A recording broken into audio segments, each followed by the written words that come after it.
What's up, guys? Now, 2 weeks ago, I saw Speak No Evil, and it hasn't taken me 2 weeks to review it because I thought it was bad or because I thought it was just not worth talking about because I didn't see it because I definitely saw it. And I don't know how, if you've been to a movie theater in the last 8 months, you've heard about this fucking movie because you've seen a trailer for this fucking movie. And 2 weeks later, now that I've seen it, it's only made 45 million worldwide, which is like, man, if a movie can have like a trailer play in movie after movie after movie after movie, and be pretty good, and have a notable actor in James McAvoy, hope I'm saying it right, McAvoy, and still only make 45 million worldwide, it's like, man, like, I'm sure when this hits streaming, it's gonna do big numbers. Hit home video and all this gonna do big numbers, but like I think, because it was becoming a bit of a bit between the film community to be like, man, the marketing for this movie's going terrible because they kept playing, because like every time you went to go see a movie, and a lot of people, you see 3, 4, 5 movies, and within a 2-month span we see this movie every time. So it's like, man, you just thinking it made a bit more. And it just makes you wonder, what would it have made if it wasn't as good as it is? Because it really is a good movie. I haven't seen the original. I think it's the Dutch version. I just know the original is foreign, and they've already remade it for American audiences. And a lot of what people were saying before I even saw it, I think I saw it Friday night, and I was reading some of the discussions about it. Some people said, if you, even for the people, who don't want to see it, who haven't seen a remake, don't go into this thinking like, oh, this is just a standard remake of it. It's not going to do anything that's different, or don't prejudge it. See it, and then you can come out, and if you haven't seen the original, go out and see the original, and you can compare them. And I still haven't seen the original yet, and I do want to see the original and see this again so I can compare them. But from this movie alone, you had James McAvoy playing this, he would just play a guy with a ton of, I don't want to say he has charisma, but he has this aura to him, that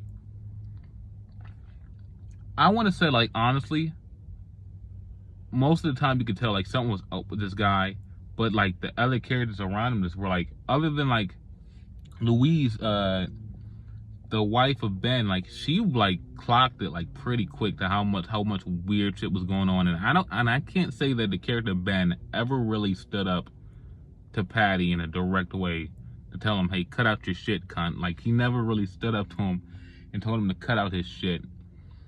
And I think that dynamic, we pretty much had that dynamic going on throughout the whole movie, where Ben never really stood up to Patty, and you kept expecting it to come and expecting it to come, and by the time Ben realizes and accepts what the fuck is going on, they're already in it. They're trapped in the house, and Patty and Sierra and them, they're coming to kill them, and they're coming to kill their whole family. And it's man, you really wanted the character of Ben to I think that was an interesting little plot line, something that they had hanging in the threads for the whole movie, was when is Ben gonna stand up to Patty?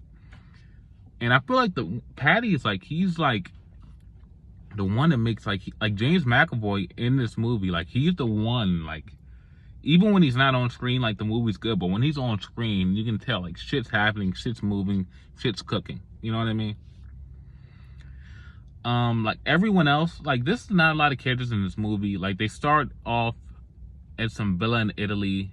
I want to say it's a villa in Italy. They were on vacation, and there was this couple there that talked about food, but other than them, most of the characters is the two families, Patty. You had Patty, Sierra. I hope I'm saying her name right. I hope I'm not blinking on fucking character's name, because that would make the video pretty stupid, but it's been 2 weeks. You had Ant.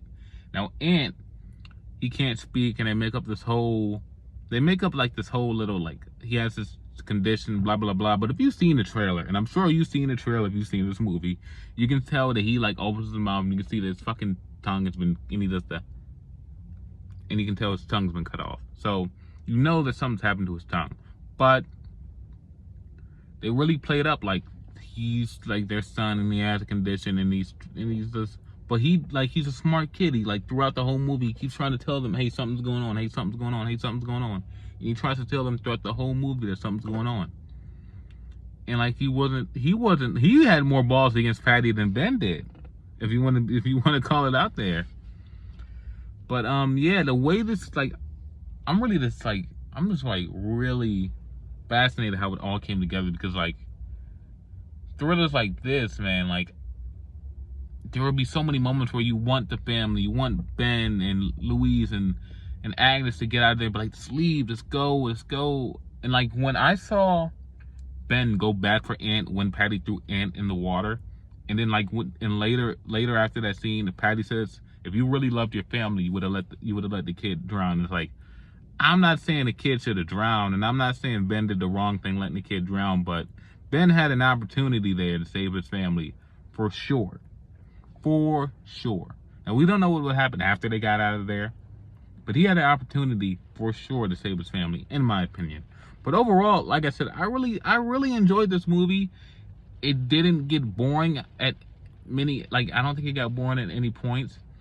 I think the character of Patty, like, James McAvoy really played him well, and he really plays villains well, and I really hope, I'm all for him coming back to play Professor X.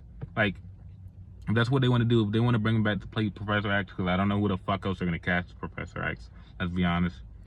But if that's something that, like, bring everyone back, Michael Fassbender, like, if that's where he wants to go, if they give him that offer, take it, you know? But I want to see him do more things, like more stuff, more roles like this, more things that he can, like, really show how much of a sicko he can be through a character. You know what I mean? So yeah, Speak No Evil, definitely 8 out of 10.